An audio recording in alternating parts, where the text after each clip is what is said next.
Mental models are powerful. Some of the most successful people in the world swear by mental models. Mental models are basically simplified representations of how the world works. You take something really complicated, you simplify it into a framework that you can then use for decision making and problem solving. For example, a mental model that I really love around decision making is the expected value model.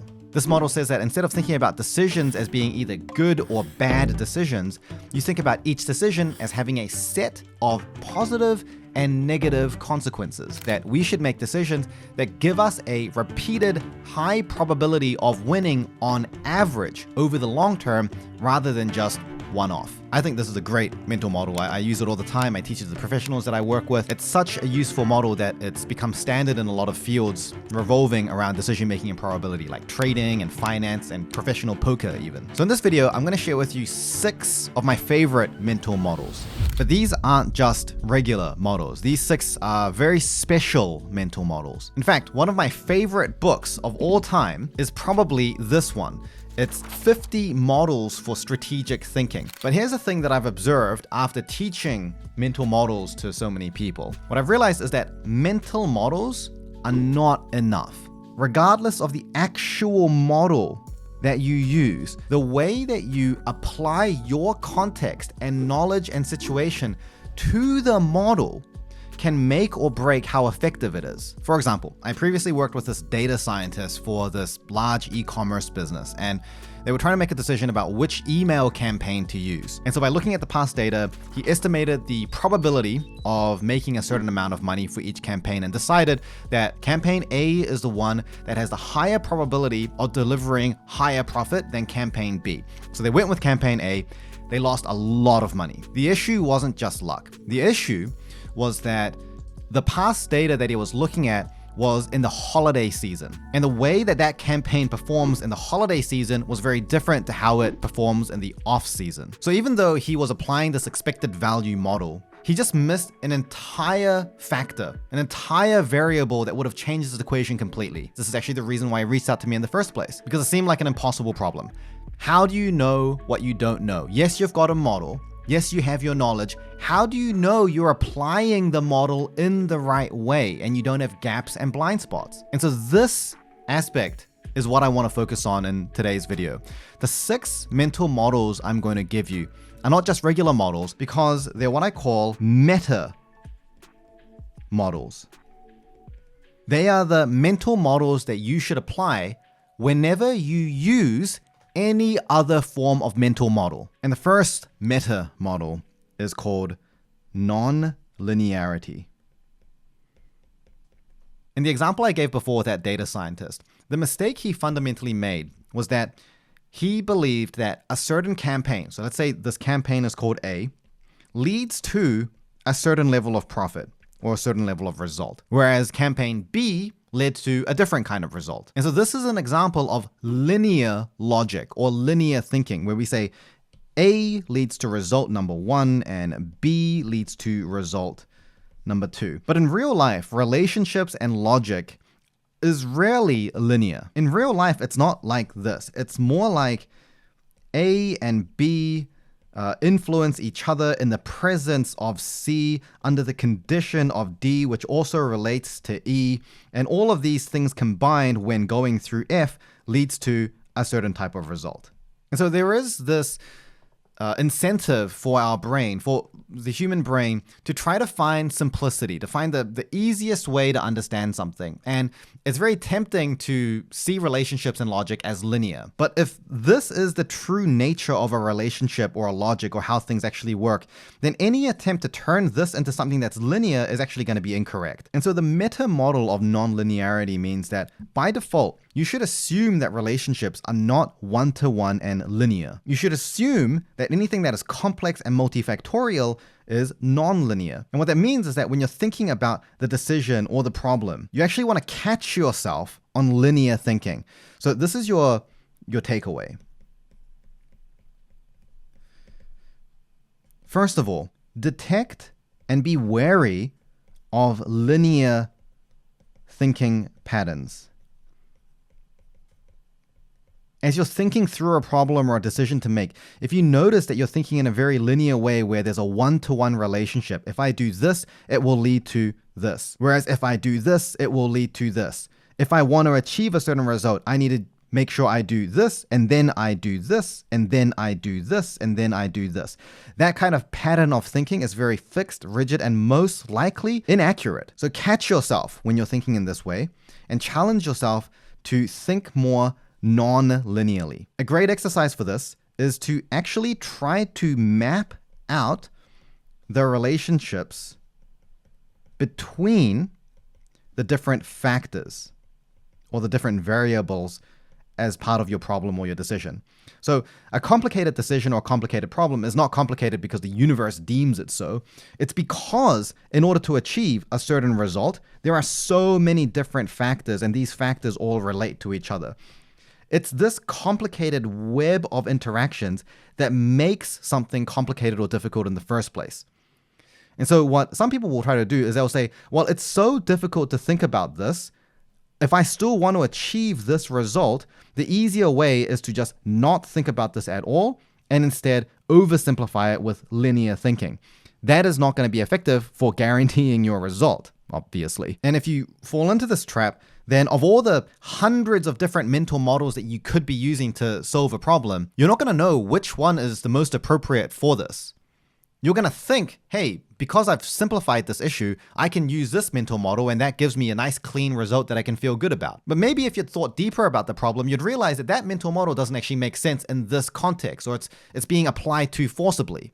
Maybe there's another model that you can use instead. Again, the mental model is there as a tool to help you to make this decision and to simplify something that's really complicated. But in order for that model to give us a useful output, it depends on the input we think is relevant to give it. So the activity of actually deliberately sitting there and mapping out all the different variables that we think create this complexity is an excellent exercise. So when you try to map out these relationships, the first step is just to list out every variable that you think. Just literally dump them out. List out every factor and variable that you think could be useful and relevant in thinking about this problem. And then you just go through this list and try to see how these things influence each other, how they're connected. So in that marketing campaign example, maybe we've got some words like the type of audience, the timing or the seasonality of the campaign, the different channels of distribution, the actual content of the campaign itself, the offer and the perceived value of the campaign, the size of the audience. Okay, whereas this is like audience, like demographics, maybe even like data attribution in terms of how good your data tracking is and how reliable your data is. So this might be a bunch of different words to represent the factors that make a decision about which campaign is going to be more profitable. And so as we look at this, there are lots of possible relationships. Like, okay, well, we know that the audience demographic resonates with a particular type of offer, but then also we know that the timing and the seasonality also influences the perceived value of that offer. And also we know that the content of the campaign itself is going to frame that offer in a certain way. And the content obviously depends on the timing and the seasonality. And this audience also exists within a certain type of channel. Like some people might be on emails, whereas some people might be on TikTok versus some people might be on Facebook. And in terms of how profitable this entire thing actually is, which is the point of this campaign, well, that's also going to depend on the audience total size as well as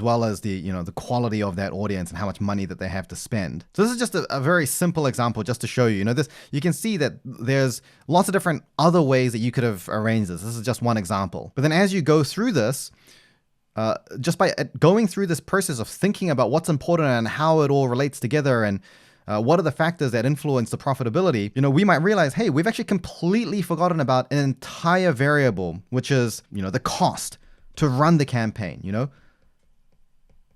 then as soon as we add this additional word of cost in, we might think, okay, well, now that also makes a difference because different channels have different costs and different audience demographics are more costly to market to. And so we're now seeing the complexity of this decision. And when we get to so many arrows going everywhere, what happens is that we look at all of this and we say, okay, this is the result that we want. And this is all the stuff that makes it complicated. So the solution here is not to say, well, let's just ignore all of this because it's too hard to think about. It's to go through the process of trying to think about it so that we can gain more clarity and organization about this complex thing. Because as we think more about the complicated part, it helps us unwrap this. And over time, it becomes easier and more intuitive for us to understand. And that is what contributes to the problem being actually solved and getting the result that we want. And the reason I recommend doing this mapping activity as a key takeaway, to actually try to challenge yourself to do this and to feel that complexity and feel that mental burden, is because if you're trying to make a complex decision or solving a complex problem, and you don't see how the pieces fit together, you are gonna have to pay the consequence of that through the quality of your decision making. And again, this is basically an expected value thing. You may get lucky.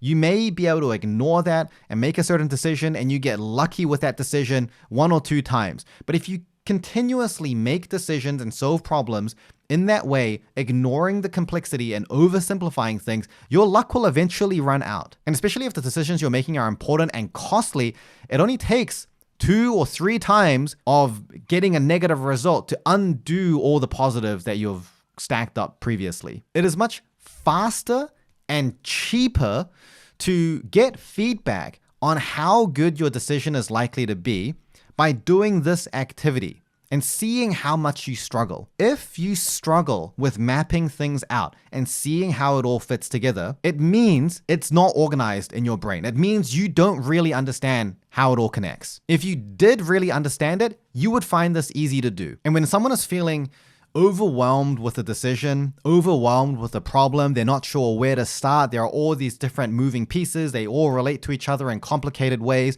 they don't know what to prioritize, they don't know how to make that decision, I can guarantee in every single one of those instances, that person is going to struggle to map things out. And when you sit down and force yourself to address that weakness head on, that is when you start creating clarity of your decision-making process. That is what allows this complicated problem to be broken down into simpler components. So just remember, linear thinking is an illusion. That's your brain looking for a shortcut, probably not accurate. Non-linear relationships, that's the truth. That's reality. If you struggle thinking in terms of the reality, the question that's left for you is, are you willing to either take the risk of being wrong, which might be okay in some situations, or would you rather do the hard work of trying to organize it and gain clarity? So that's the first meta model, nonlinearity. And so you can see what I mean is that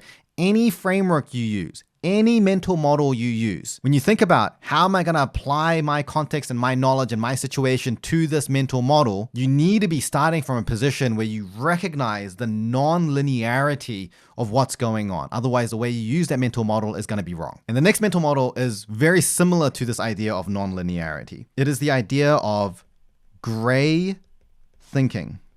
When I work with software engineers, especially tech leads, one of the biggest problems that they face is whether to move fast or to maintain quality. So when you move fast and you're pushing out new features all the time, it increases the error rate, and there's lots of other things and technical debt that builds up. Whereas if you're trying to maintain quality, it reduces your agility, and it means that you can't, develop new features as quickly, and that could impact the overall business. And so to resolve this, some mental models that a senior software engineer might use could be around the decision of, should we move fast or should we maintain quality? And there are lots of frameworks and mental models that they might use to balance that decision. But in actual fact, those models would be incorrect. It would be wrong to use those models because that's an example of falling into the trap of black and white thinking, as opposed to gray thinking. Black and white thinking is saying that it's either A or B, that these two things are polar opposites and mutually exclusive of each other. And just like how it's very rare for things to have a one-to-one linear relationship, like over here, it's very rare in real life for things to be so black and white. Most things are on a continuous scale, and most of the best solutions are in the gray area in between. By the way, I know someone's going to comment this. It's spelled Gray versus Grey, depending on which country you live in. So going back to that software example, you can move fast with good deployment pipelines and QA processes while maintaining quality. You can strike a balance of both of those things. And so you can see when you start thinking in terms of the gray, it means that other types of mental models may be more suitable. The problem is not should we maintain quality versus should we go fast. It is understanding what parts of going fast lead to the reductions in quality. How can we maintain quality in a lean, agile way without sacrificing speed? What are some models of thinking that allow us to increase speed and increase quality? And the reason we are biased towards black and white thinking by default is a very similar reason to why we're biased towards linear thinking by default as well, is that it's a cognitive shortcut. In fact, not just a cognitive shortcut, a cognitive emotional shortcut. It is much simpler, it's much easier, it's much less overwhelming to assume and say, hey, this really complicated thing with all these different factors that come together, it's a one-to-one linear relationship. Likewise, it's the same thing to say, hey, this really complicated decision, it's easier to say it's either A or it's either B. It simplifies our decision. It creates an illusion of simplicity, but it does so using what's in logic and reasoning studying is called a false dichotomy.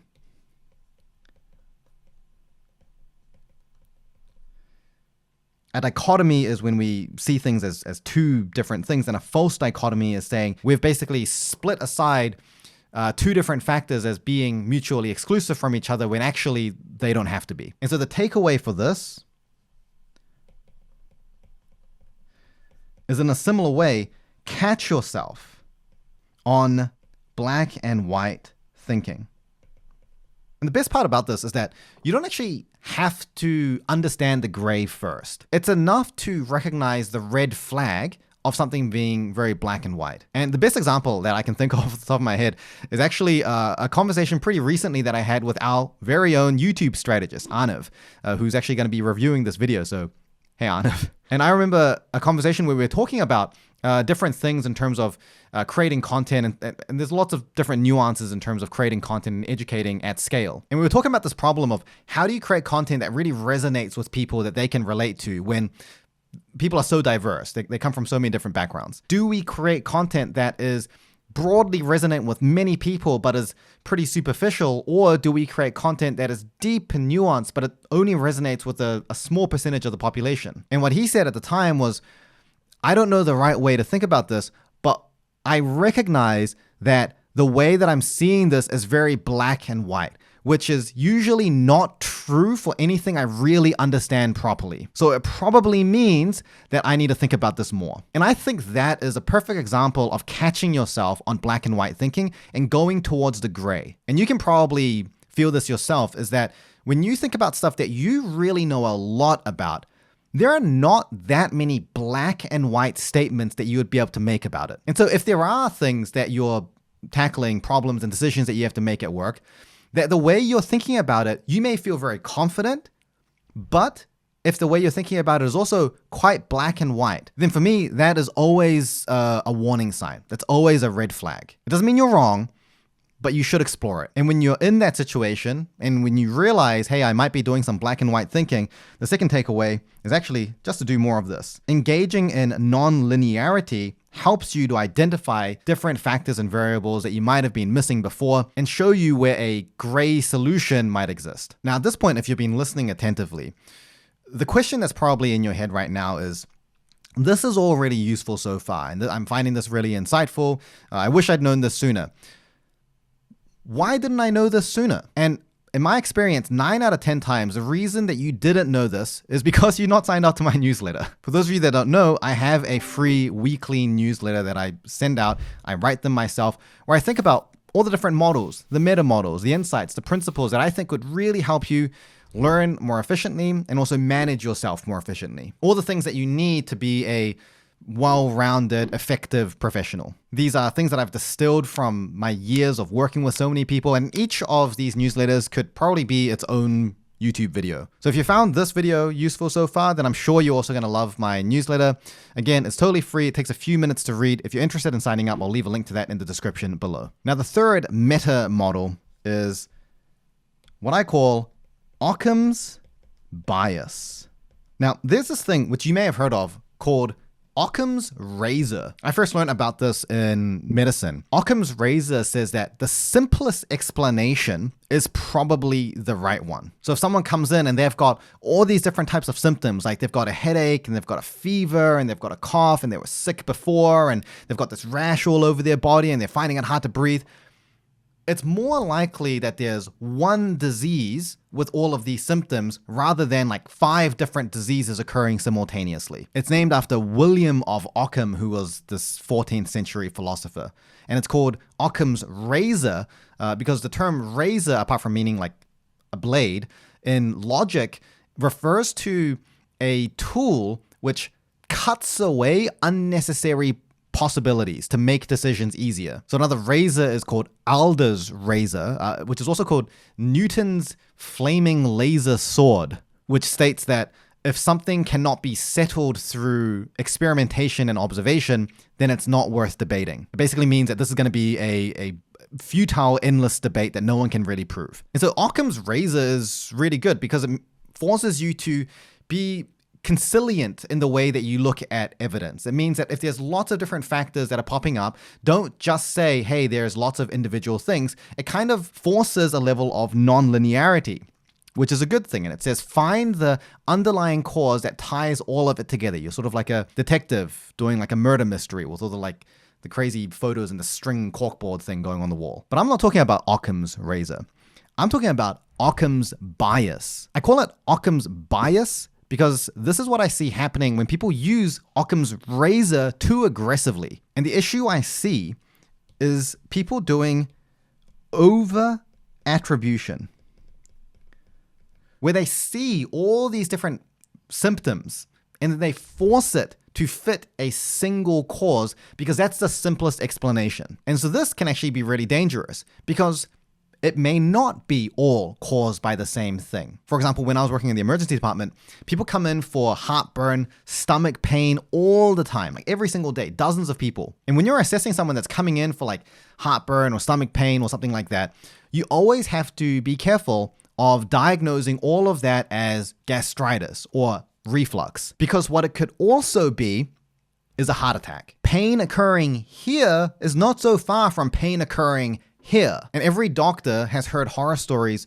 of having a patient, assessing them as having just like a pretty benign acid reflux or heartburn issue, but then it turned out to be an underlying heart problem. But the thing is that there is a temptation to just say, yes, this is just heartburn. It's just acid in your stomach, nothing to worry about.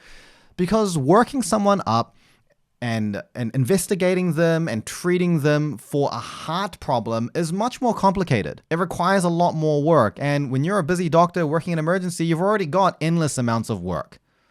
You want to make life easier for yourself. And it's the same thing outside of the emergency department in any profession. You don't want to give yourself more work by turning something that could be simple into something that is unnecessarily complicated. But we have to understand the risk that oversimplifying could lead to error.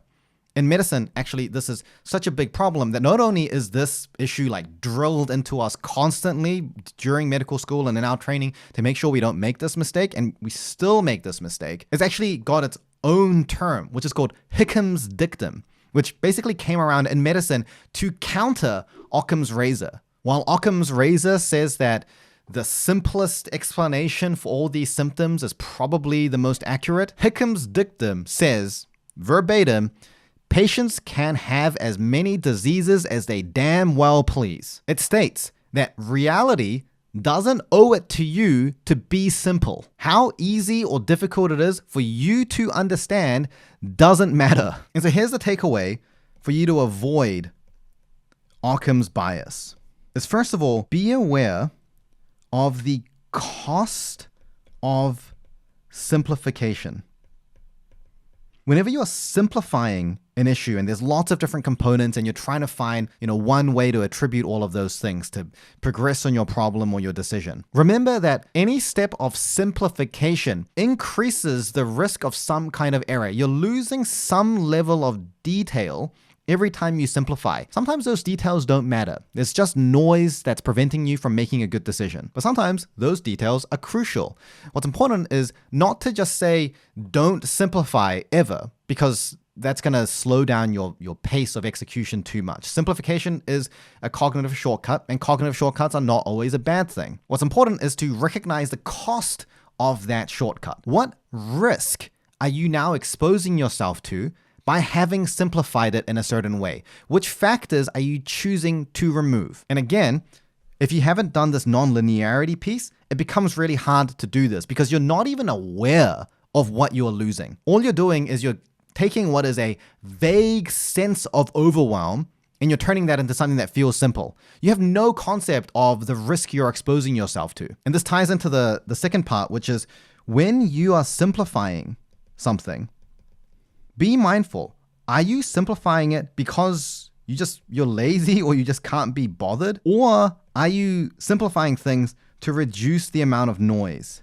Simplifying things to reduce the amount of noise and make a better decision is a good thing. Simplifying because you just can't be bothered or it takes too long or it's just too hard to think about how it all connects together is not useful. You can get to a point where you see how everything comes together and you know what's important and how these different factors influence each other and make the educated decision to remove some of those variables because you don't think it's going to be important. And now you create a simplified representation of the problem that you can now put into the appropriate mental model so that you can work through that framework and come to a decision or solve that problem. Now that's very different to, again, that feeling of overwhelm. This is very vague concept that there are lots of things going on. And because I want to make it simpler, I'm just going to only focus on the parts that I immediately am aware of and find intuitive, which again, reality does not owe it to you to fit what you think is intuitive. Now, when you do it the first way and you see generally how it connects together, you've done like sort of this nonlinear map, you may still be wrong. You may decide to cut away factors that you don't think are important, and then you run your experiment, you get your data, and you find, hey, actually that was important. It doesn't mean that you're guaranteed to be in the most optimal place every single time. But again, it's about the expected value. There is a higher probability that you're going to mitigate huge risks.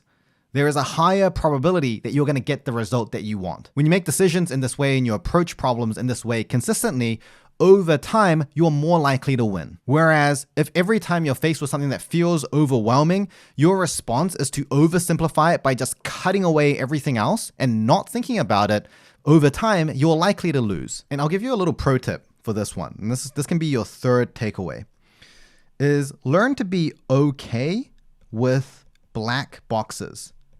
Black boxes are basically areas of uncertainty, things that you don't really know how it all works, how it all fits together. You know that there's this sort of clump of concepts that relate to each other and it's pretty complicated and you don't really want to dive into it. Even if you can't explore that, you might not have enough time, it might be too complicated. There is a big difference between seeing the black box, appreciating and recognizing that it's there, and then making a decision versus ignoring the black box, not even knowing which variables or factors you might be missing. The difference is that when you make your decision, when you solve the problem, and you get real world data and feedback on how effective it was, whether you got the actual result at the end of the day, when you get this feedback coming back to you, if you knew that there is this black box, part of the process that you didn't quite figure out, you can turn to that black box and say, okay, maybe I need to dive into that a little bit more. Maybe this part that I thought wasn't important actually is more important than I thought. So now it's worth my time to explore that because I need the result. Whereas if you didn't even do that level of thinking, you're not even aware of that black box. You get this result that you didn't expect that is not desirable. And then you don't know what to do with that. You're not learning from that experience. It prevents you from being able to think and process failures and data points in a productive way, which significantly slows down how fast you're able to iterate and learn from that experience. So that's Occam's bias. See reality for what it is. Don't simplify things just to make it easier for yourself and then expose yourself to tons of risk. Now, one of the most common reasons that I see people oversimplifying things in a way that is inaccurate and not catching themselves on the fact that this is an oversimplification is this fourth meta model, which is framing bias. I'm just noticing that my S's just look like backwards C's. But if you zoom in enough, you can see that there's a little squiggle there. So that's an S. Anyway, I want you to remember this statement. Just because it's logical doesn't mean it's right. Information can be organized. Problems and situations can be categorized in any number of different ways. And sometimes that way that you categorize it is not only logical, it's also practical and effective. The issue, and this is what framing bias is about, is that the way you think about a problem or a situation or a decision you need to make shouldn't be restricted to the way that it was presented to you, the way someone else organizes something, the way someone else categorizes something. If someone presents something to you in a way that's like, here's A, then B, then C, when you first consume that, it may feel very logical to think about it in that way, but you have to have the cognitive flexibility to recognize that that may not be the best way to think about it. And in many situations,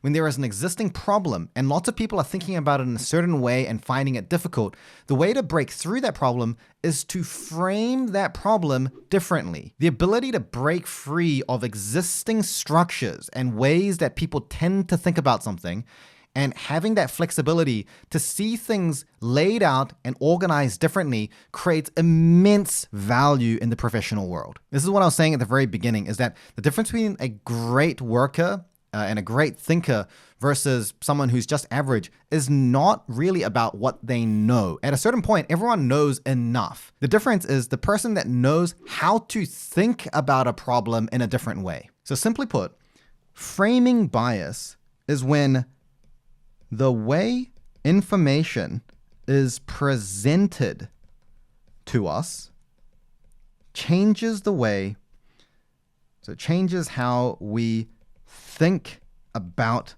that information. So if I say, here's a problem, here's a situation, it's basically A and B, and we need to get to C. And so you say, okay, there's A, there's B, and we need to get to C. Cool. And if that's the only way you think about this problem, you are likely to run into framing bias, because perhaps actually the true solution is to say, well, hold on, you've said that it's A and B, but to me, A and B actually sound like the same thing.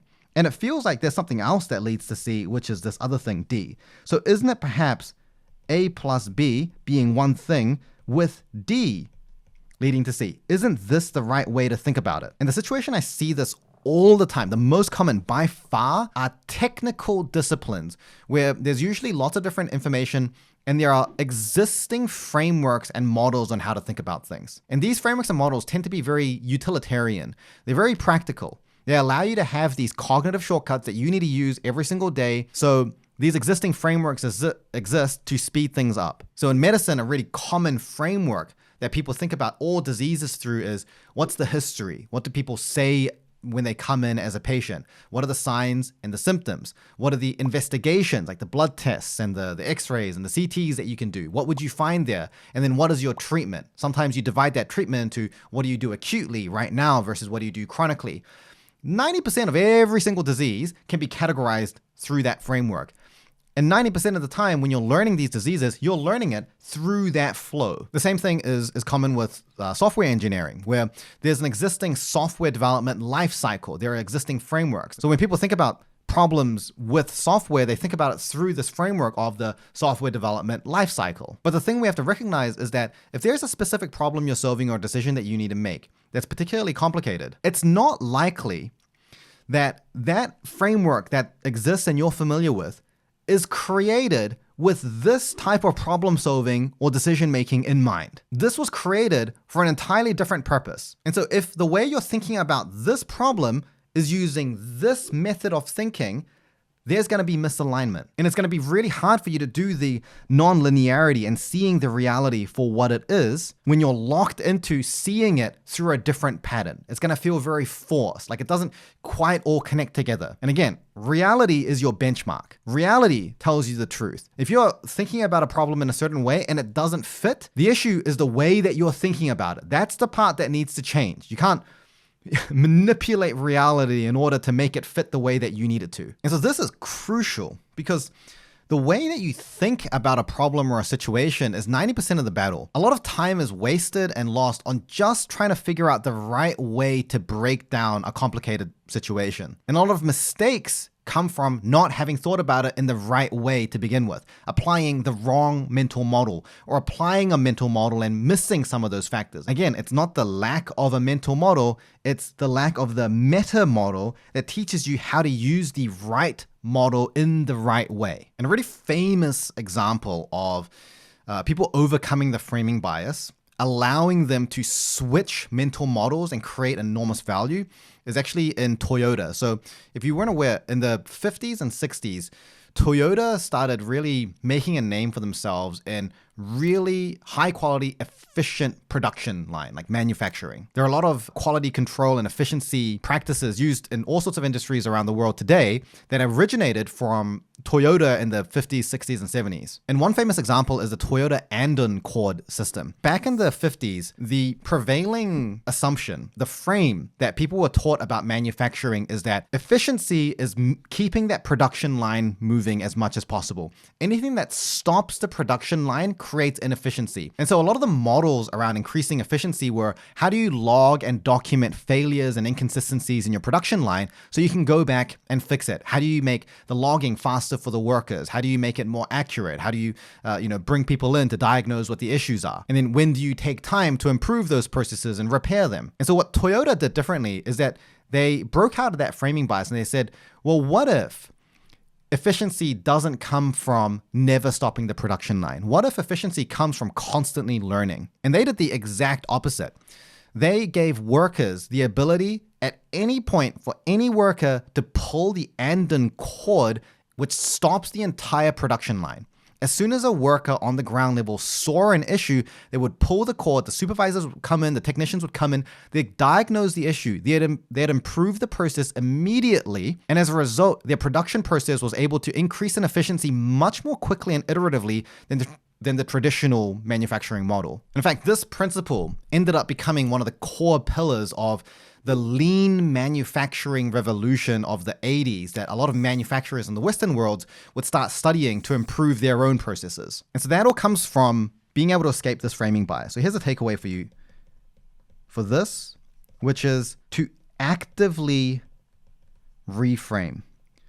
There's always more than one way to see a situation. If you can only think of one way where it makes sense and it intuitively fits in, you're definitely missing a perspective. There's always a different way to see it. So your job is to find that way. Now, it doesn't mean that the other way of looking at it is better, but it is faster and cheaper to go through the thought process, figure out those other ways of thinking about it, and evaluate which perspective, which frame of thinking about this problem is the most productive for me, rather than taking the easy way out and saying, well, it makes sense the way that it was presented to me.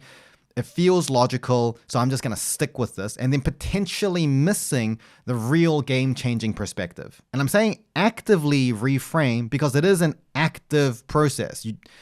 When someone presents something to you in a way, unless it already is like really disorganized and you have no idea where to start, if it's presented to you in a way that's like, here's how you should think about this problem, A, B, and C, and it feels logical and it feels intuitive, you're not going to feel the need to reframe that problem. You're not going to feel the need to challenge yourself. It feels like unnecessary extra work that you're giving. But when you get into the habit of constantly trying to reframe the information and seeing different ways that it comes together, this process not only is valuable and deepening your thought and helping you arrive at innovative, really high quality solutions and decisions, but also that process starts getting easier for you. So it's not all this extra work. It might be at the beginning, but once you get used to it, it's as easy as just thinking about anything else. And in short, what that means is that by getting used to these meta models of thinking, you are getting used to being excellent, which is kind of the point of the next meta model, which is the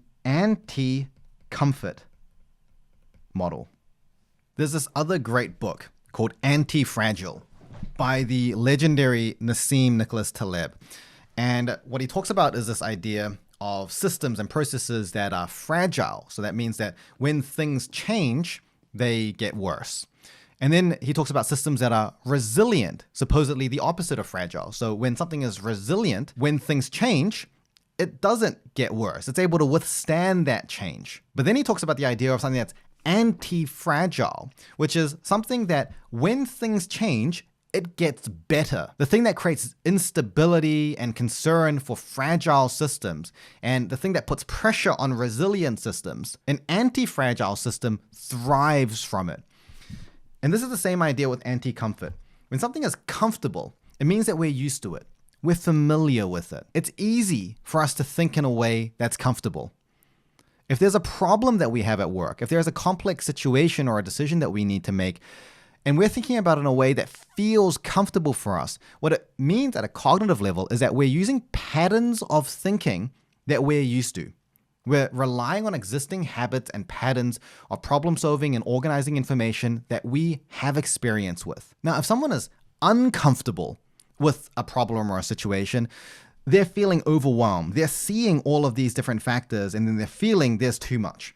I don't know what to do with all of this information. They want to retreat away. An anti-comfort mindset, this meta model, is talking about actively looking for ways to make yourself feel less comfortable. It's going from feeling familiar with the patterns of thinking, having a way of approaching a problem or a decision that you feel pretty comfortable with, and then actively looking for reasons why you're wrong. The idea is that you are wary, you're cautious of that feeling of comfort because it means that there could be a blind spot that you're unaware of. I guess that's what a blind spot is. And so in short, we can say that an anti-comfort approach means that you are looking for your gaps. You're asking yourself, what have I missed? What could make me wrong? You want to feel a little uncomfortable when you're too comfortable. And this is hard to do because there's emotion tied into it. You don't want to give yourself more work like we talked about. But an anti-comfort mentality means that you are more committed to getting the result that you want than how you feel about the process of getting to this result. You're willing to accept discomfort in exchange for a better result. And so the takeaway to this is really simple. Because the takeaway to this one is just do all this stuff, do all of this, use these other models. Trying to use these meta models whenever you're working through a framework and thinking about a problem is uncomfortable. And it's going to make you look at that feeling of overwhelm and say, hey, what are you?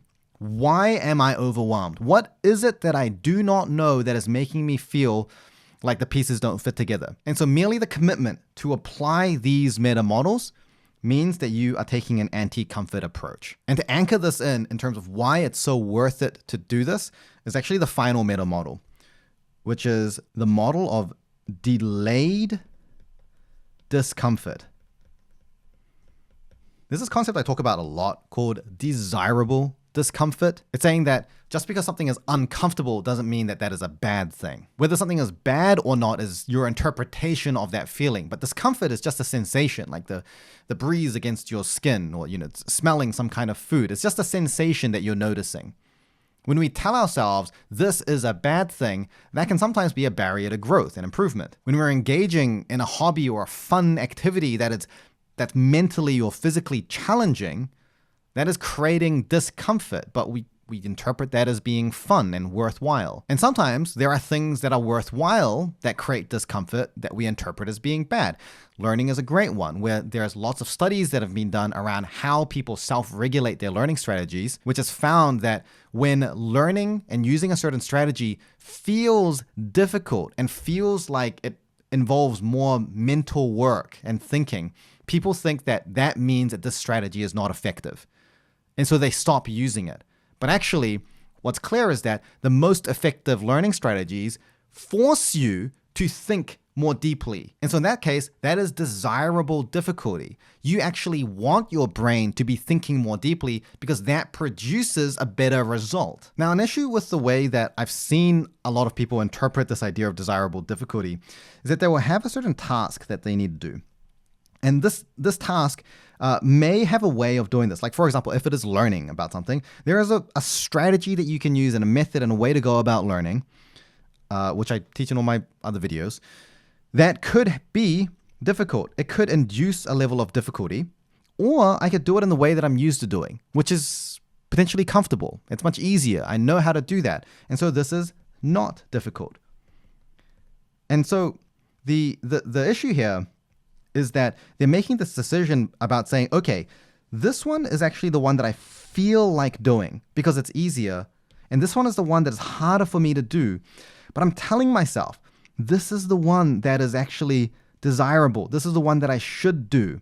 And so now you're torn between what you know you should do versus what you kind of feel more drawn towards, which is the easier option. And if on a bad day, when you just don't have enough time, when you don't have the willpower, you just resort to the easier option. But this is not the full picture. And this is the part that I want to communicate really clearly here, is that this is only the first part of that decision. Because often, if it's desirable difficulty, when you pick the path that involves lower levels of difficulty, it's also going to lead to a lower level of result, as opposed to if you pick the path with the desirable difficulty, which leads more closely to the result that you actually wanted in the first place. And when you have the lower level of result, this result also has consequences. And now you need to manage these consequences. So that's extra work you need to do. That's extra effort. That is extra time that you need to spend. And all of this is also difficult. And sometimes the consequences of not getting the result that you want adds an extra layer, which is that it is emotionally difficult. And so the decision that you're making at this point, when you're deciding how should I go about this task, is not desirable difficulty versus ease. The true decision we're making is, do I pick the path of desirable discomfort, which is this one, or do I pick the path of delayed discomfort, which is this one? So the discomfort is there regardless. It's just, do you pay that up front or do you pay that later? And most of the time, it's better to pay that up front because the level of discomfort is easier to plan for up front. Whereas if you have delayed discomfort, you don't know what the consequences of that is going to be. You don't know how much discomfort there's going to be. It's harder to assess what the cost you're paying in those consequences and getting the bad result actually means. And the future version of you has other things to do than pay off this discomfort debt and the consequences of getting the poor result. In learning, I see this all the time where people pick the easiest, most passive way to learn something. They're covering 100 pages of content in half an hour. They write up a beautiful set of notes that are 90% AI generated.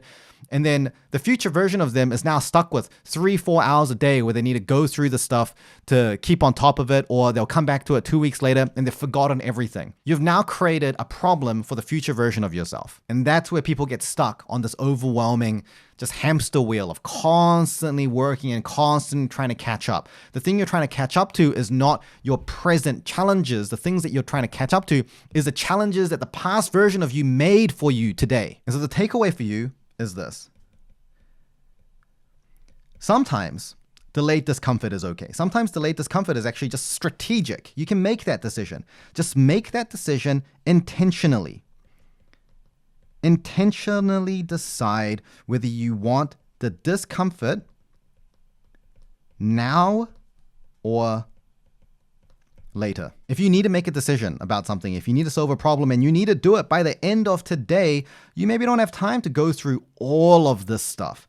And so you may be willing to accept the risk that you're going to pay for that discomfort later if the result you get isn't good enough. And you can hope that it is good enough. You can use the mental model that you think is the best one for you based on your limited understanding of the issue, and just hope you get the result right now, while understanding that that's probably not the best way to go about solving problems and making decisions long term. But just make that decision consciously. And when you decide that you are going to take this difficulty up front, hold yourself to a high standard.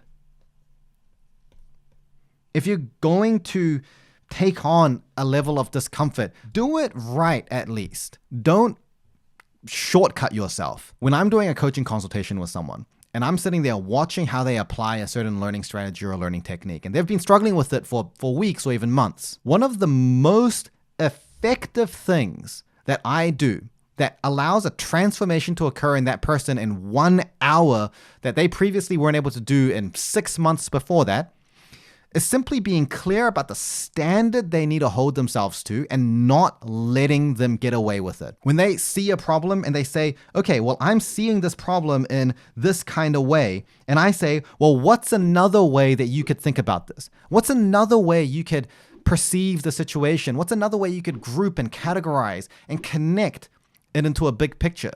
And they say, I'm not really sure. I don't let them get away with, I don't know. I encourage them to just try their best. Just try to find another way. When they're looking at all these different parts that connect together and they're getting overwhelmed and they say, I don't know how it connects together. All I say is, well, just try to connect it.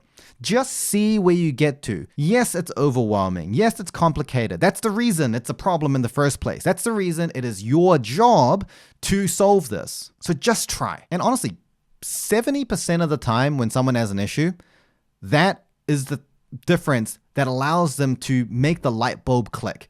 That's the point where they realize, oh, this is what it feels like to think at this level. That's when they realize, oh, it's actually not as scary as I thought, not as bad as I thought to hold myself to this standard. And then from that point, it gets easier and easier. And I know that when someone's able to experience what it's like to think at that level, just even once, then we're winning. From that point, everything is easier because they know that they can do it. They can hold themselves to a certain standard and they can hit that standard. And as they repeatedly hit that standard again and again, it gets easier and easier and easier to do it. So these are the 6 meta models that you should apply anytime that you're using any other type of framework or mental model. If you found this video useful, please share it with a colleague or a friend.